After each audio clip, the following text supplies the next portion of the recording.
Hi guys, I'm back for a not so long-term review of the Husqvarna Svartpilen 401. Again, as a disclaimer, this is my personal opinion and is purely based on my personal experience on riding and owning the Svart 401 for around 4 months already and running at around 3,400 kilometers. And for context, I got this bike for both as a daily commuter and for occasional out of towns with my wife.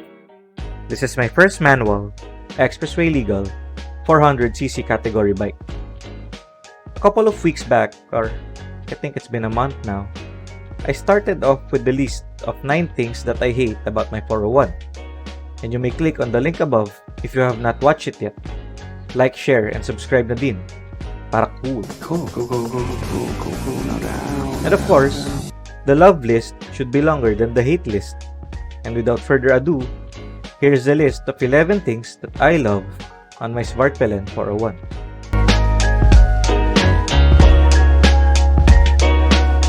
To start off this list, do I still need to mention the 401's looks? Modern classic, neo retro, future classic, sci-fi retro, whatever the styling of the 401 is called, the bottom line is, the bike is beautiful. It is unique. As far as I know, there is no other bikes within the 400cc category with the same look as the 401. It looks like a futuristic, customized KTM Duke 390 because, well, it is. Other bikes I considered at the 300,000 Philippine peso price range are the KTM Duke 390, Kawasaki Z400, CF Moto NK400, Kawasaki Dominar 400, and the Bristol Classic 400. But when the 401 was announced, I think around December 2020, I instantly knew that I need the 401 to be my next bike. Iba itsura eh. Not so many will have the same bike as I do. Wala ako masyadong kapareha sa kalsada. Good thing my wife was on the same page. The purchase request was approved. Next on this list is the price. Compared to the other bikes I mentioned and considered, this was the most expensive among the bunch, and this was very close to my max budget. But at 295,000 Philippine peso suggested retail price, you get a good-looking, unique, and a well-built machine. I was also informed that the parts of the 401 came from Austria and then assembled afterwards here in the Philippines. The parts on the 401 looks and feels premium. The seat, handlebar, grips, foot pegs, even the stock side mirror, which is included in my hate list video, looks and feels premium. Also, comparing the Philippine release to some of the international versions, we do miss some of its features. Most probably to keep the price at around 295,000 Philippine peso only. Other features which will be discussed later in this video are also bang for the buck. Alright, deal. More on that as we go along. Third on the list are the 401's lights. First, look at that headlight. Aside from its looks, which looks like a halo or a ring light, the thought of installing additional lights did not cross my mind, since the stock headlight is already a performer. I have experienced it on rainy and foggy conditions, and during night rides of course. And the city, expressways, and the twisties, it really works great. Even the signal lights, the switch lightings, and the panel gauge works great on both daytime and nighttime. It is lit. The lights are lit. Next on this list are the stock tires and wheels of the 401. For the stock tires, it has a tubeless Pirelli Scorpion Street. At first I had doubts since it is a dual sport tire, and I knew that I'll ride the 401 most of the time on road, and I was already thinking of changing it. But within those 3,400 kilometers that I rode with the Scorpions, I was surprised by its performance. I'm not impressed by your performance. Experienced it on wet conditions in both highways and city roads, and on expressway shoulders which are in a way off-roady but never had I felt any slips or wobbles. Good thing the Scorpion's grips well. One less expense for the 401. For the wheels, I'm good with the stock wheels or mags of the 401, compared to the spoked wheels which comes on stock with the international release. The spoke wheels complete the classic look for the 401, while the cast wheels on the other hand are on the modern side of it. I like the spoke better, but cast is good as well. It's not bad. And I think both has its pros and cons, right? Yes.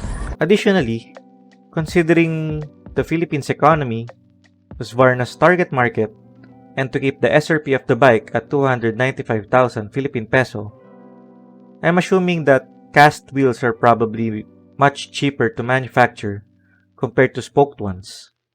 At least they kept the Pirelli tires at stock, which are priced around at 10 to 15,000 pesos each, I think. Still a good deal. Next on this list are the seats. In terms of the seat, I have never experienced any discomfort riding with the 401. Fits my butt perfectly. Though I have watched or heard some riders or owners that they are not comfortable sitting in the 401. But on my end, I had no complaints. Also, one of the things I considered in getting the 401 is the pillion comfort, since I love to bring my wife along during rides. Not for the purpose of free gas or free food, but of course, for her to enjoy the ride and the destination as well. Thankfully, the 401 is generous on the pillion seat. The only thing that my wife complained about riding the 401 as a pillion was when the rear shock's preload was on the second to the lowest setting, since I need a softer preload when I was a beginner for me to plant my feet more to the ground. It was very bouncy even though the pillion seat was good.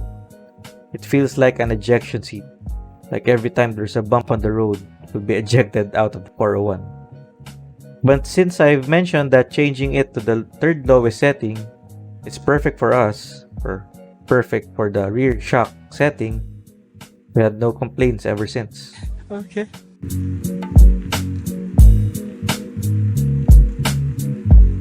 Number 6 on this list is that the 401 is a fun, agile, and lightweight bike. The performance of the 401 is efficient in highways and agile in the city traffic and twisties as well. The electronic fuel injection is operated by a ride-by-wire system and delivers a controlled and refined power. I mentioned this in my hate list since the ride-by-wire system needs more control to be smooth. But once you get a hold of it, it is really very responsive and fun. It has a 373cc single-cylinder engine, 44 horsepower, with 37 Newton meters of torque from low down in the RPM range and the 6-speed gearbox. The 401 is not the most powerful within its category, yeah, I know, but given its weight at only around 160 kilos, the lightweight construction means that the power-to-weight ratio is very good and fun. And since it is lightweight, I was not bothered by the crosswinds and wind resistance while riding in highways at around 80 to 138 kilometers per hour, which is my top speed. I just keep in mind to always be ahead of big vehicles such as trucks and buses, since I can overtake them for safety. And for other four-wheeled vehicles, the wind is still manageable since the 401 is well balanced and easy to control. Next on this list is the clutch. Since I'm a beginner clutch rider, manual rider, it took me at least a week, I think, before my left hand gets used in a lot of clutching, especially in Metro Manila traffic. And thankfully, the 401 sleeper clutch is very soft. It just needs some adjustments on the clutch cable play and levers based on my hand size and riding preference, and I'm good to go.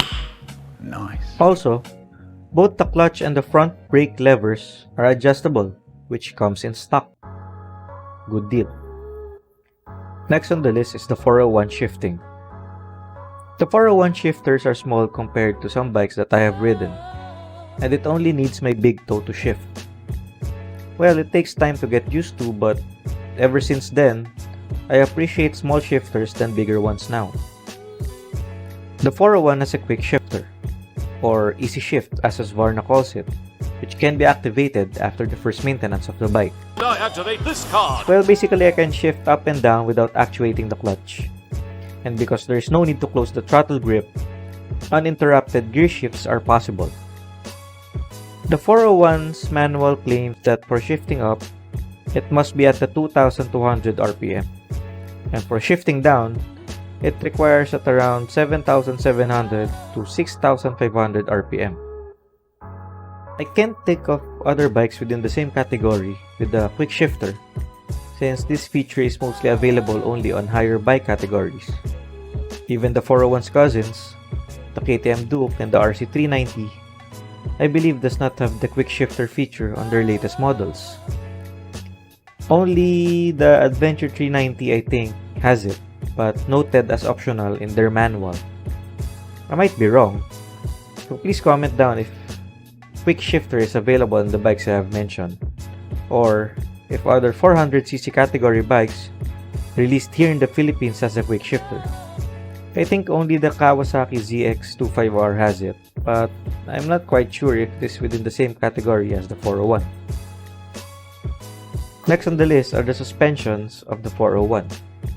And as I have mentioned, I only ride the 401 on-road most of the time.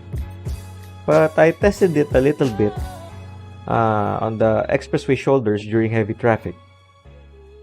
With this, I have no baseline of the off-road capabilities of the suspension, since I have yet to ride it on a full off-road setting.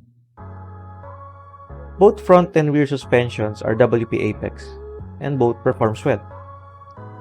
For the front suspension, the Philippine release is not adjustable, and is a little bit on the stiff and sporty side, which I like. It performs great on corners and on Metro Manila roads as well. And also, as I have mentioned from a previous 401 heat review, the vibration was lessened after the first maintenance at around 1000 kilometers. And I think it has little or nothing to do with the performance of the front suspension.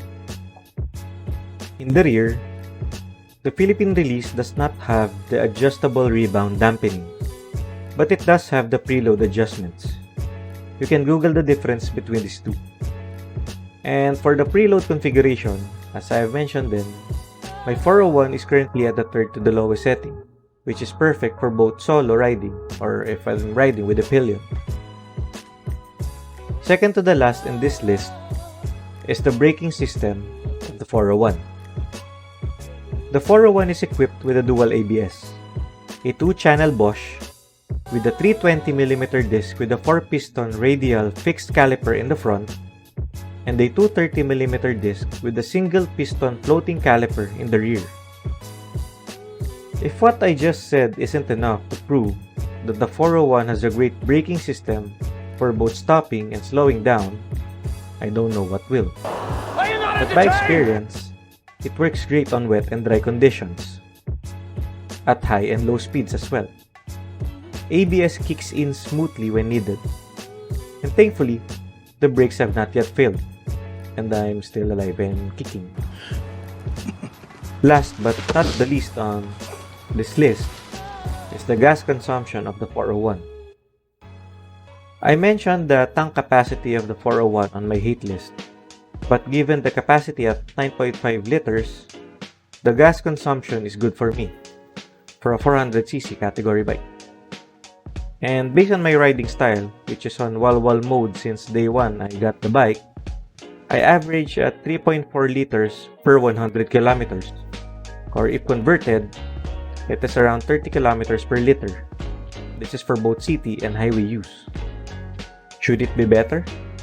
Comment below if the gas consumption of the 401 is great or not. Or if you own a 401, do we have similar gas consumption? What do you think, guys?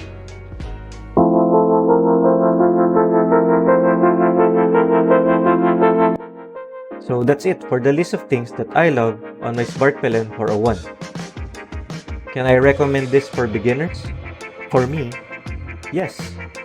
Which is contradicting to what I have mentioned in my hate list video. This is also good for experienced riders as well, especially if you are looking for a fun, light, agile, and not so expensive bike. You can perform well on both city and highway traffic. Every bike has its pros and cons, and in my case, the positive outweighs the negative.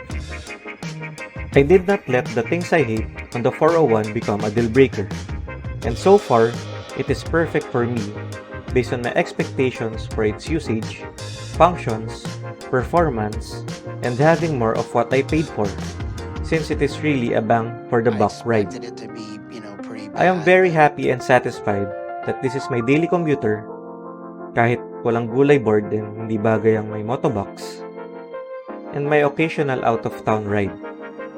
No regrets at all for getting the Husqvarna Svartpilen 401 as my first manual, expressway legal, 400cc category bike. No regrets. Looking forward to more rides with the 401. Thank you again for watching, and I hope this video helps. Thank you! There might be a lot more things that I should have put on this list, so comment down below on what I missed out. And if you have enjoyed this video, don't forget to like, share, and subscribe for more. Ride safe and wag kamote sa kalsada. Babush!